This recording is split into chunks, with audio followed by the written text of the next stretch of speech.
we talked through at the start of the presentation that we set some objectives, British Cycling Affiliation, Castelli Kit and Book the Holidays, and we achieved them. So we thought it was important this year to do the same again and set some objectives. Now, this is on top of what Helen and Jasmine have said about the general day-to-day of the club, so this is stuff that me and Mike are going to be working on behind the scenes to try and grow the club and make it better. So I think, Mike, you're going to cover off partnerships and the Silver Riders, yeah? Yeah. So we've already really touched on this one in terms of the partnership. So this is more just for the benefit of the club really, and the riders that come with us. So there's not really much to say on that, apart from obviously we're going to try and improve those benefits for the riders and the ride leaders. I think the more interesting one, because if we look at when we started years ago, and obviously where we've come to, we pride ourselves on our social community. Going out together, having beers, having cake together, and it's what's built us to the size we are now. And we have grown rapidly over the last 3 years, and we've always kind of focused on I suppose like the more entry-level cyclists, and it's almost by coincidence actually that we've got these great cyclists now that are coming and wanting to race for us, which is fantastic. And as we said, it's going to attract other cyclists that are wanting to do the same. So what we've set as a little focus for 2020 is obviously to continue with the blues, the purples, the reds as well, and develop the cyclists we've got and allow more cyclists to come through and build a structure as well. We need to become more structured of how we train ride leaders and things like that, but also to start building the top end of the club as well, from the blacks and the silvers, because if you look at the guys that turn up on the weekend and actually want to do more serious racing, there's probably only a handful of those when we turn up, whereas when we've got the other side of it and we've got the the more, let's say, more relaxed rides, there's quite a few of us. So I think it's important just from balancing the club out a little bit to get that right.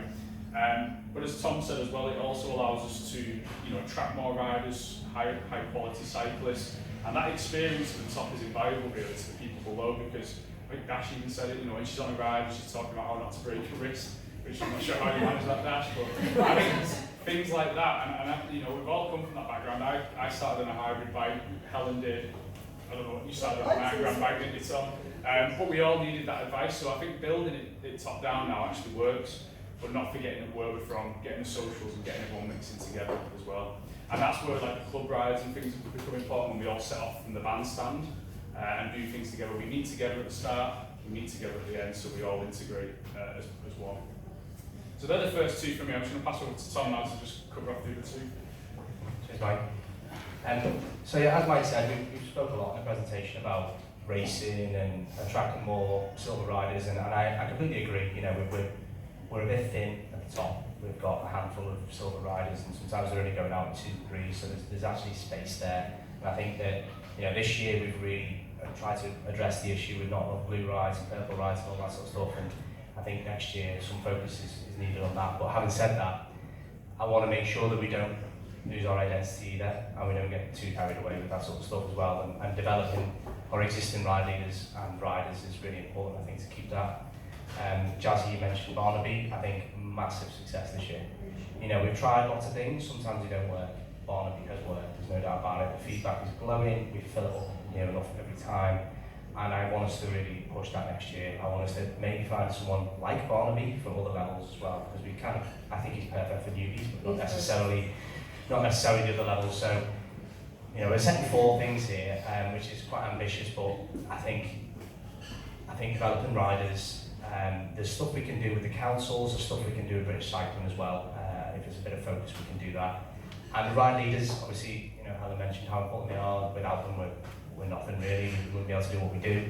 So I think it's really important we put a bit of focus on how we retain them, find new ones, actually train them as well. A lot of us have just kind of worked this out as we've gone along. I didn't have any ride leader trainer, and just led loads of rides and made loads of mistakes. And I think with new ones coming in, it'd be better if we had more of a structured approach to how to actually lead a ride. So that's definitely going to be something I'm going to be looking at next year. How do we do that? There's stuff out there, we just need to engage and do it. And then there's the small one at the end. Find us a home. So, made no secrets about this. This is what I'm trying to do. Just like everyone in this room, I work full time, and I'd love to do this full time. Obviously, it's my dream. Realistically, that's never going to happen with clients. But I also want to find us a home as well. I think that we deserve it. I think it would be amazing to have our own clubhouse, and I am in motions at the moment to make it happen. Having some initial conversations with places. We've got a plan which should be finished in the next few weeks. So next year, I'm going to be all over that, and it's a lot of work. But that's why we need the management committee, you know, to free myself and Mike up to do some of this stuff that, believe me, you don't want to do. It's a lot of work, but worth it, hopefully, in the end. You know, we have our own place that we can call home. I think it'd be amazing. The only thing I was going to say about the partnerships, so we are actually talking to Wahoo at the moment about doing a deal with the club, which is really exciting. And I'm really keen to grow that, actually, because, you know, the Rival GPS thing's gone really well.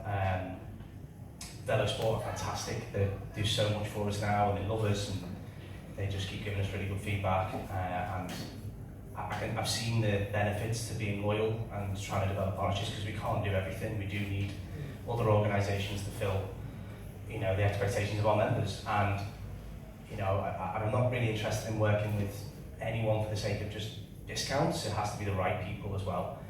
You know, we've tried things like Spinworks and stuff like that, and it just didn't work, you know.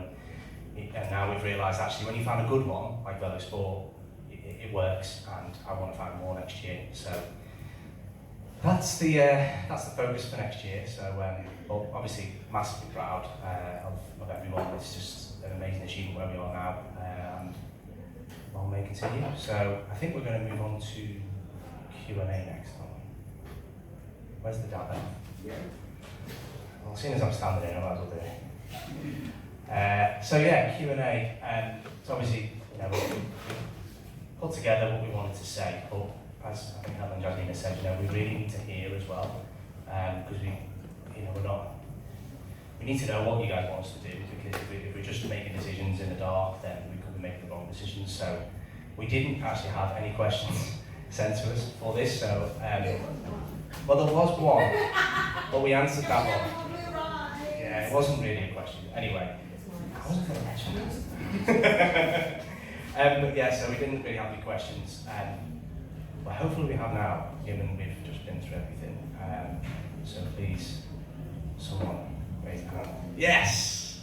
Rob Robot is going to get started. So, who is it towards first? We're talking about like developing Silver Riders, race team, but if you're to divide it between all that top end stuff, social, cake eating, social riders, where's the priority? Which is number one between the two? I have to say the priority is what we're about, which is the social cake eating. But that's why we've got a race team manager who's doing this. I'm you know, as much as he brings me every day because he loves me, I'm actually not. I'm actually not involved in it because it is like a separate world, isn't it? You know, but I think it's important that we you know, give the riders what we want, and some people do want to do it, and it does attract more silver riders. And ultimately, you know, we've got a gap at the top of the club, and that will bring more revenue, which means we can do more. You know, so it's just a focus for next year. I wouldn't say we're changing or lost or anything, but if we had to give one of them up, unfortunately, I'd stick to what we're good at. No, but I would.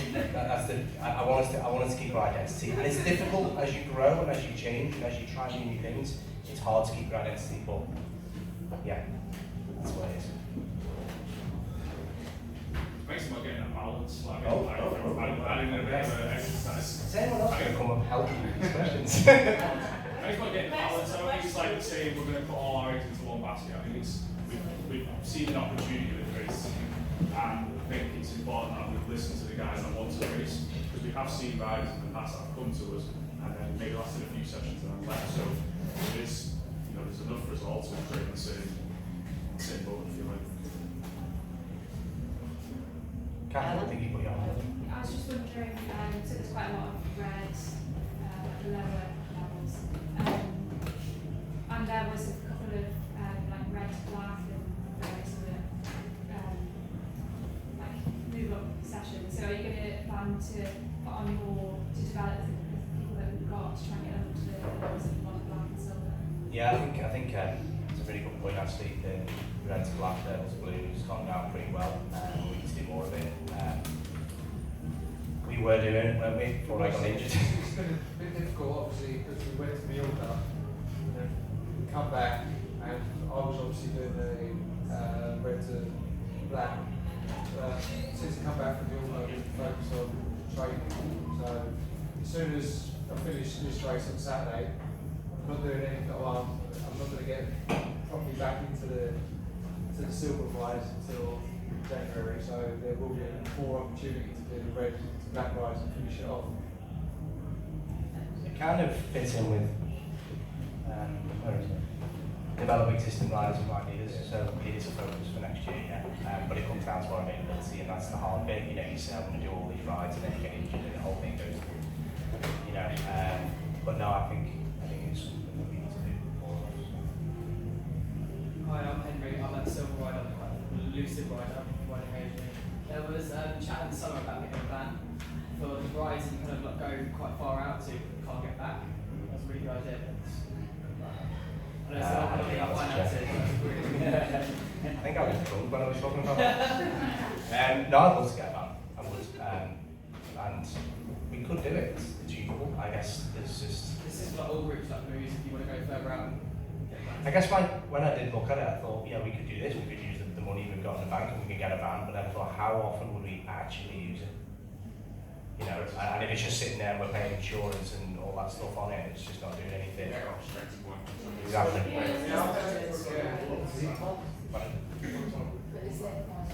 Yeah, so we did do some van rides in the past, Rob for reminding me, and we did hire like a zip van, and I drove my car with the people, and the bikes were in the van with 3 people on the front, so we took 8, I think.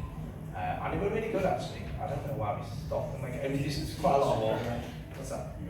Well, I stopped driving, and the problem is that it does rely on drivers, and I'll give you an example where that's problematic. So there was one time when we did it on a Sunday, and on the Saturday I had like a major mechanical on my bike, and I was one of the drivers, and if I don't go, the whole thing's off, you know, because my name's the one on the insurance and all that, and I managed to somehow get my bike fixed, like begging Cadence to do it in like 3 hours.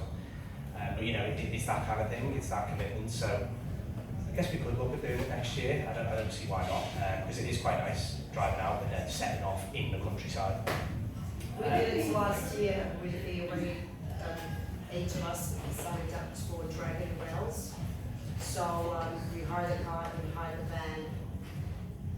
All the bikes were in the van, got a B&B, and we stayed, was it from Friday till Sunday or from Sunday to Monday? So I think it would just depends on where we will go, who's going, who can drive as well, who is willing to drive.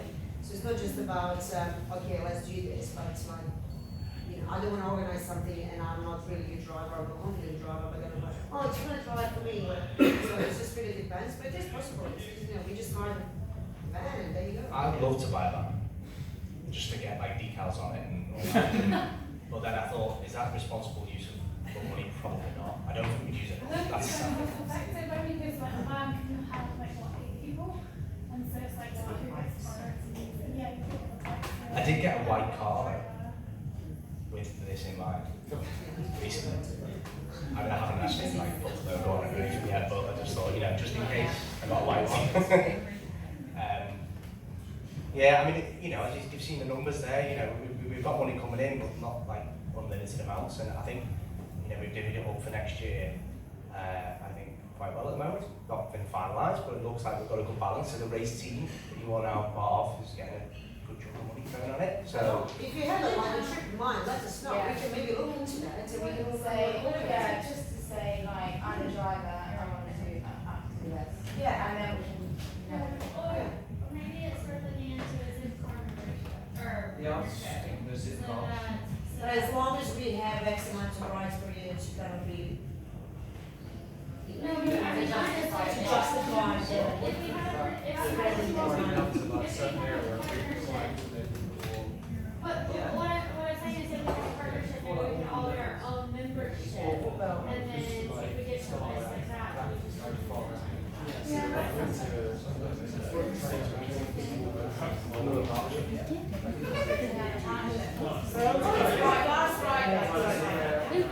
I think just to bring it back in, conclude that one. I think we consider all bits and all types of rides, and it's just a case of giving us those ideas, and then we'll put them on the drawing board, and then. I guess the other thing as well is because it takes a bit of work and time, and it's only 8 people, that takes a Saturday out when there's maybe 30 people want to ride that weekend as well. Well, it's not really, don't forget the van will be for the bikes, not necessarily for the people. But what I mean is the organisers though, so like me and another ride leader needs to be driving. There's details to be worked out. Yeah. There's details to be worked out. Yeah. Okay, next question. Alan, did you want to ask something? Yeah, you got Alan. Alan is in the house. So the ambitious plan to find us a home, Yeah. will that be using general club funds or will it be ring fenced as its own kind of legal entity? Great question. Completely at this time it's ring fenced, so it's a separate entity, and I'm obviously needing investment because I don't have that kind of money to get off the ground. The club will have use of it, and there might be, the club might pay something into some of it if it uses its facilities for like this place or whatever. But at the moment it's completely separated, it's a different organisation altogether. Having said that, when we do have the plans finalised, everything, I'll certainly be sharing with everyone in the club. People might want to get involved in some capacity, if there's people who need to. So. Oh, I know about a second question actually. Okay. Tom D. What's Tom D? The races next year, are they going to be Hillingdon or is it TBC? I think we can look at doing lots of different races. I mean, there's hill climbing events, circuit racing. To progress onto like road racing and closed events, you have to get through the Cat 4 stages where you have to get points, and you need a certain amount of points to progress. So, yeah, there's certainly other tracks we can look at doing. It doesn't just have to be. Well, it's quite, for me anyway, it's quite a difficult one to get to because I'd happily come and watch, but it's an arse to get to. Yeah, I mean, obviously it's not just going to be Hillingdon, there is loads, we can do loads all over the country, and that's what I want to do. I want to be, stepping it up, looking at travelling out to places, doing these events. So it doesn't just have to be Hillingdon.